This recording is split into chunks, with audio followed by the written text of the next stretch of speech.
Yeah, Seattle was, I think, the first team in the MLS which were very interested in me, and I mean it's a long time ago, probably like around 5 years now by now. But yeah, it didn't really go very far because I decided pretty early that I said that I want to stay at my old club.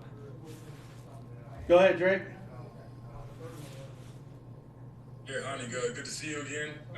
Wanted to ask you about obviously something that you've been pretty consistent with dating back to last season, which was just being hungry for trophies, being hungry to win with Nashville. I wanted to couple that with, of course, your very successful year last year in the MVP race. Does coming that close, does that add to a hunger of wanting to win? I know you said you felt you deserved to win MVP. Does that give you more hunger to go out and to achieve that this year?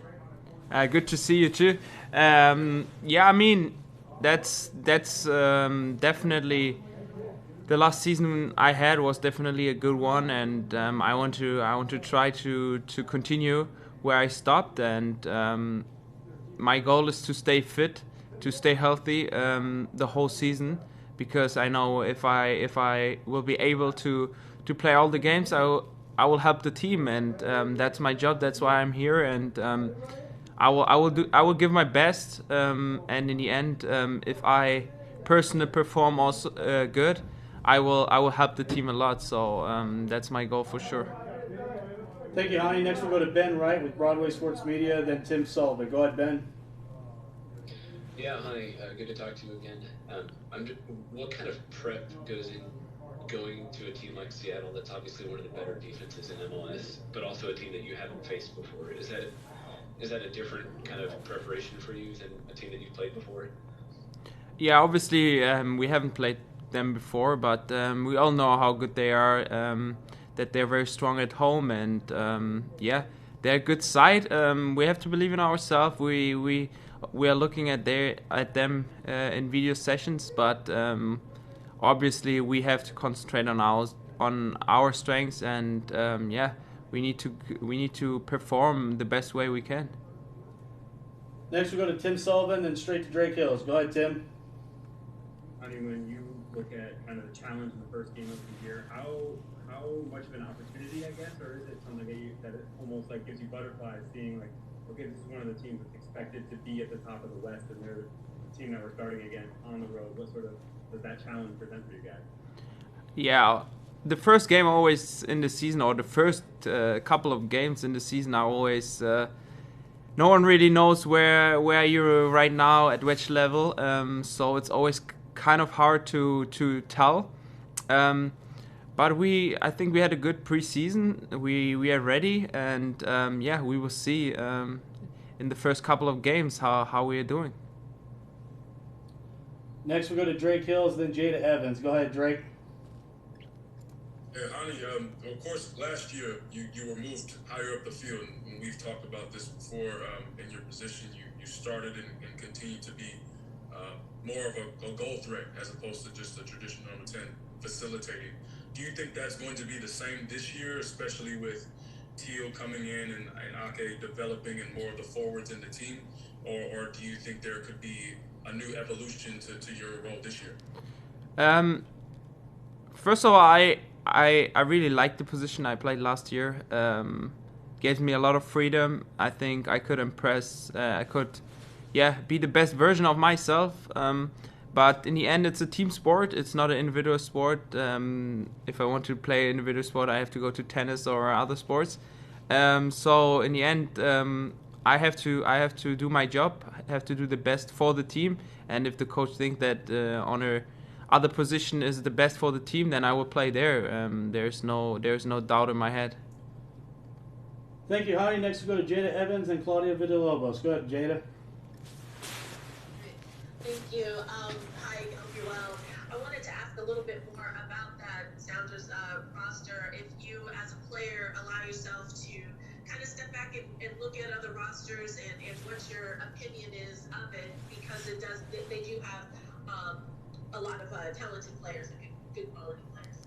Yeah, of course. I never played against Seattle personal, so most of the players I don't know really. But obviously last season all their games are on ESPN, and I like to watch soccer, and that's also my passion. So I watched a couple of games of them. So most of the players which are starting, I know by names, and yeah. So they have a lot of talents, that's for sure. And one of my boys is playing there, Jimmy Medranda.